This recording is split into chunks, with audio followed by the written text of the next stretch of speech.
Id-dejn illum sploda l-5,000 miljun euro li terz minnu huwa responsabbli għalih Lawrence Gonzi. Ta' kuljum biex inħallsu li maxxijiet fuq u mhux biex inħallsu ħlura ħbib tiegħi.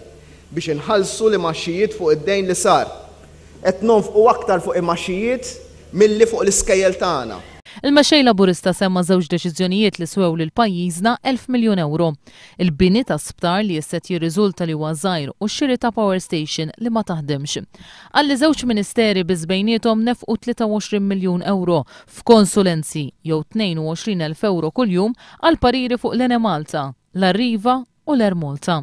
Joseph Muscat kellem ukoll dwar il-prezz tal-fuel u qalli fil-waqt li f'Malta l-prezz tad-diesel ola b'1.5%, barra minn Malta l-prezz tad-diesel naqas b'3%. Minnaħa l-oħra l-prezz tal-petrol f'pajjiżna raħas b'2%, iżda barra minn xtutna naqas b'7%.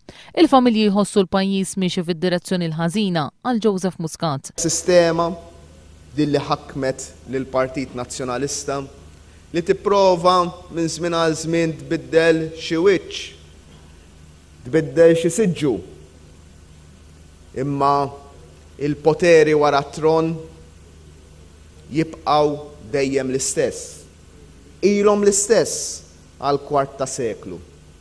U jekk jerġgħu jiġu fdati, jibqgħu l-istess nies.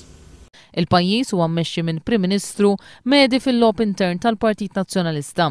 Joseph Muscat saħaq li l-moviment li qed jinbena madwar il-Partit Laburista qed jippreżenta tim maqut li ser iġib ċertezza ta' bidla għal kulħadd.